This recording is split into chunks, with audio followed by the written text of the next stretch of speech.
राधे राधे गुरुजी। आपके चरणों में कोटि कोटि प्रणाम। गुरुदेव, हर चीज का पहले से ही आभास सा हो जाता है महाराज जी, ये सही है गलत है? क्या तुम्हें पहले से आभास हो जाता है? कुछ में से कोई मिलने आ रहा है या मैं किसी काम की बोलूं तो मतलब ऐसा लगता है कि आपके पास प्रभु है, ऐसा आभास हुआ आपके हृदय में? हाँ प्रभु। फिर आपको दिक्कत क्या है? कोई सवाल ही नहीं, कोई प्रश्न ही नहीं। जिसे प्रभु का साक्षात्कार हो गया, पूर्ण हो जाता है।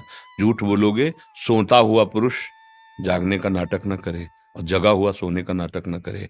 यथा स्थिति में रहे तो आगे बढ़ जाओगे, जान जाओगे। अभी कुछ नहीं है। जैसे डॉक्टर हो ना, और जब सामने बैठे ना तो उसके नेत्र में नेत्र मिलाने से पता चल जाता है पीलिया है कि उतर गई। नाम जप करो, ये अधिकार है तुम्हारा। तुम जिस भावना की बात करो उसे प्राप्त कर लोगे, पर अभी नहीं है। उसको वास्तविक लाओ। बिल्कुल नहीं, शांत रहो। ये मन की जो वृत्तियां है ना, कभी सात्विक होती, कभी राजसिक होती, कभी ताक काम आता है आपके हृदय है। हमारी बात समझ रहे हो ना? देखो, हम तो मित्र हैं, हम तुम एक घर के हैं। जब आप हमारे पास आए हो तो जितना हमारे को प्रभु ने दिया है भाव, हम आपको सुख पहुंचाएंगे, सच्चे मार्ग की बात करेंगे। भैया, जब भगवान का अनुभव हो जाएगा ना, तो जहां राम तहां काम नहीं, जहां काम नहीं राम। जब मैं था तब हरि नहीं, अब हरि हैं मैं नाई। बात समझ रहे हो ना? इसका मतलब है कि अभी मन हमको धोखे में डाल रहा है। अभी सच्चिदानंद का साक्षात्कार नहीं हुआ। फिर क्या जाना? जो जाना वो अपनी बुद्धि के विषय को जाना, वो कोई खास बात नहीं है। नहीं, हाँ, इसका त्याग किया जाता है। जब शुरुआत में साधन होता ना, तो ऐसे दृष्टि पड़ते ही तुम्हारे मन में क्या चल रहा है, ये बहुत छोटी बातें होती हैं। प्रभु के मन में क्या चल रहा है, ये बात जानना है। मन मन की रुचि जानी नेह विधिया, मेरे आराध्य देव की इच्छा क्या है, सीधे जगत मंगल स्वरूप भगवान के चिंतन में। फिर इसके लिए सब छोड़ना पड़ता है। ये छोटी मोटी बातें हैं, इनको छोड़ो। नाम जप करो, अच्छे पवित्र आचरण करो, जो भी विषय भोगो वो धर्म युक्त भोगो, अधर्म आचरण मत करो। इसी से आगे बढ़ जाओगे, जहां पहुंचना है वो ठिकाना मिल जाएगा। जैसे हम पीतल को सोना मान ले तो बात तो बिगड़ गई ना। जब हम जौहरी के पास जाएंगे तो हम तो सोने की कीमत मांगेंगे, लेकिन वो कहेगा कि 2 कौड़ी का पीतल लेके आओ, बात सोने की कर रहे हो। ऐसे सूर्य का मतलब है अंधकार नहीं हो सकता। जितने दोष हैं सब अंधकार है, अज्ञान में है। इसका मतलब है कि अभी जो हमें वास्तविक बोध होना चाहिए वो नहीं है। हम आपकी ईमानदारी से संतुष्ट हैं, प्रसन्न हैं, क्योंकि आपने कोई भी छलबाजी नहीं की, मन की सारी सामने रख दी, इसलिए आप आगे बढ़ सकते हो।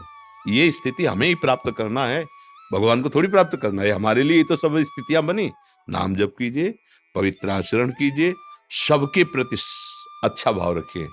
अपने में अगर दोष ना हो तो किसी में दोष दिखाई नहीं देंगे। दोष क्या सबसे बड़ा? मतलब कोई चोरी कर रहा तो हम चोर हैं क्या? कोई व्यभिचार कर रहा तो हम व्यभिचारी हैं क्या? नहीं। आप में दोष अपने में गुणाभिमान का है, तभी दूसरे में दोष दर्शन होता है। और गुणाभिमान सबसे बड़ा दोष है।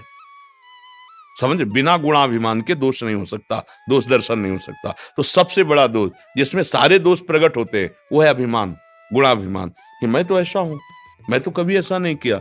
ये गिरा देगा। सुनो राम कर सहज स्वभाव, जन अभिमान न राखे कहो। बहुत अच्छा है, पर ये काम लायक चीज नहीं है। ये सब नहीं समझेंगे। ये क्या करेगी? धीरे से अभिमान से युक्त कर देगी। तो जहां हमें जो बंधन छोड़ना था वही और पुष्ट हो गया। और सात्विकता से चलो और सिद्धि आने लगेंगी, लेकिन उनसे काम थोड़ी बनेगा। काम तो बनेगा भगवत साक्षात्कार से। और वो जो सिद्धियों को स्वीकार कर लेता है उसकी योग्यता खो देता है। देखो, जब कोई सच्चाई से चलने लगता है तो पहले उसके तो पाप नष्ट होते, अंतःकरण पवित्र होता है, एकाग्रता बढ़ती, तब इंद्री द्वारों में दैवी शक्तियां बैठ जाती हैं उसके। इंद्री द्वार झरोखन नाना, बैठे देवता करि करि थाना, आवत देखें विषय बयारी, तुरते देख किवाड़ हारी। उसको भ्रष्ट करने के लिए सारे इंतजाम। अगर वो निकल गया और भ्रष्ट नहीं हुआ, तब फिर रिद्ध सिद्ध पेरे बहु आई, और बुद्धि लोभ दिखावे भाई, होय बुद्धि जो परम सयानी, तीन तन चितई ना अनहित जाए। इनसे अनहित हो जाएगा। भगवत साक्षात्कार ने हटा दिया उसको भी, तब आगे प्रेम रस की तरफ बढ़ता है, और प्रेम से भगवान मिलते हैं। मिले न रघुपति बिन अनुरागा, बिना प्रेम के भगवान मिलते नहीं। भगवान शंकर कहते प्रेम ते प्रगट होए मैं जानी, प्रेम से ही भगवान प्रकट होते हैं। तो भगवान का साक्षात्कार करने के लिए जैसे यहाँ है ना, ये सुनी सुनाई बात है, अब ये अनुभव हमें करना है। इसी में तो सब संत महात्मा जन लगे भजन करते हैं। तो दैन्य भाव से लगो, हमारा ही अधिकार है भगवान को प्राप्त करना।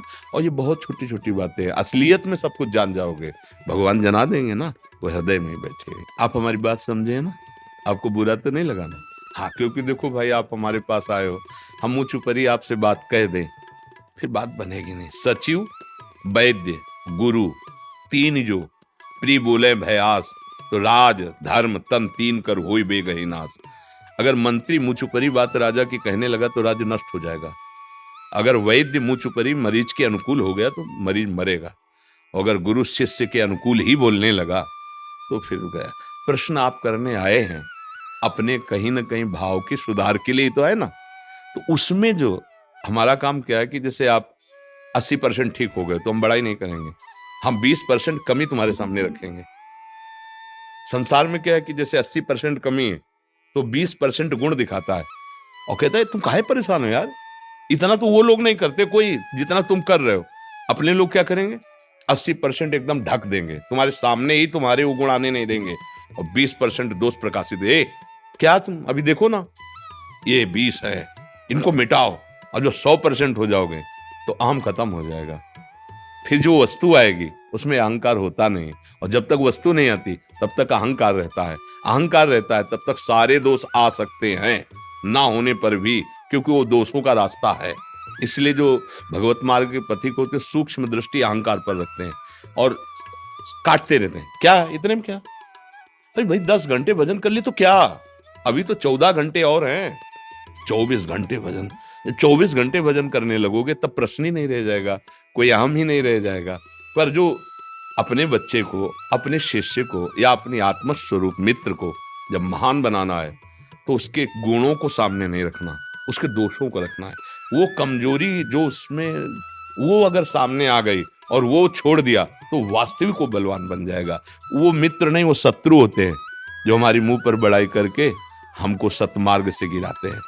और सतमार्ग में चल रहे हो, अच्छे आचरण कर रहे हो, फिर भी उसकी कड़ी नजर है, ए कुछ नहीं है, आगे बढ़, अभी इतना ही थोड़ी है। आपको फूलने का अवसर ही नहीं मिला गर्व का, इतनी डांट लग गई कि भूल गए वो गर्व वाली बात, और सामने दोष दिखाई देने लगा और लगा कि बिल्कुल बात तो सही है, मैं इसको मिटाऊं तभी तो आगे बढ़ पाऊंगा। अब कैसे मिटाऊं, फिर हाथ जुड़ गए कि आप कृपा करो हमारा ये दोस्त मिट जाए। जैसे आपसे पूछा ना, हाँ, अगर आप कह देते नहीं तो हम मौन हो जाते, फिर उत्तर नहीं देते, क्योंकि समझ जाते कि आप तर्क करने आए हो, आप सुधरने नहीं आए हो।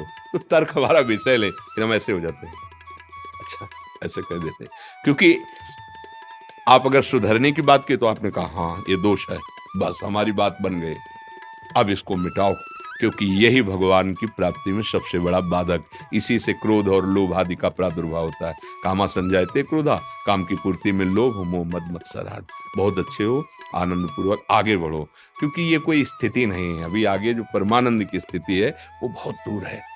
षड विकार जित अनघा कामा, ये आगे बढ़ना, चलो।